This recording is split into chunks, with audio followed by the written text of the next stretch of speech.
The two main ways that credit card debt can be eliminated. Credit card debt is one of the most common problems faced by people today.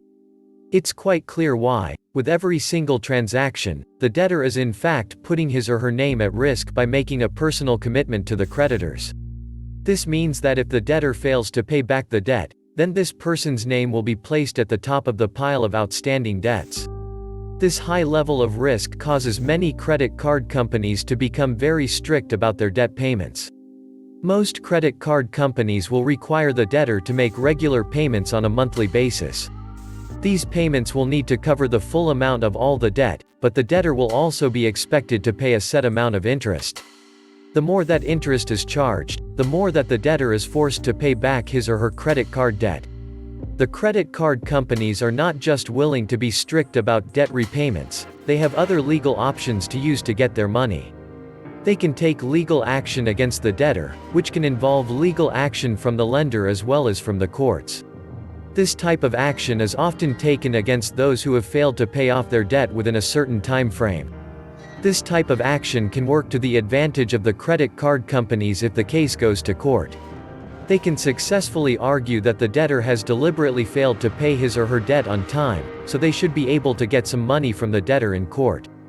The only way that this sort of action will work to the benefit of the credit card companies is if the debtor decides to go to court.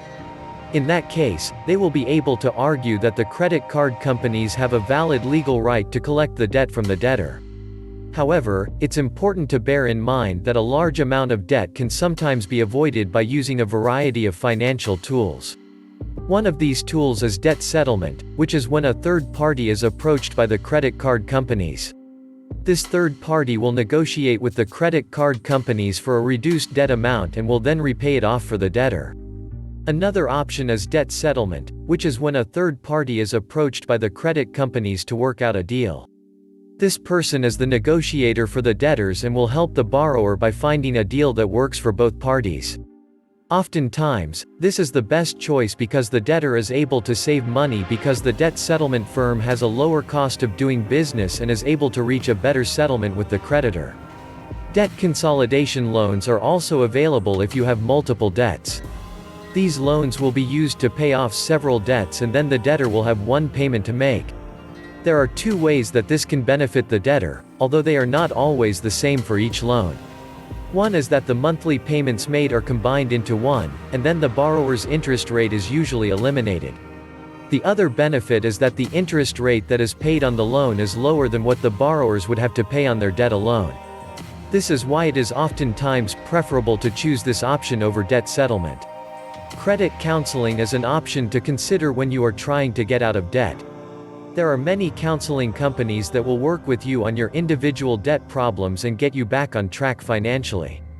Debt consolidation loans and debt settlement are only two of the options that can be used to get rid of debt. There are others, but these two are the two that are most popular. Thanks for watching. See you in the next video for more about how to live debt-free.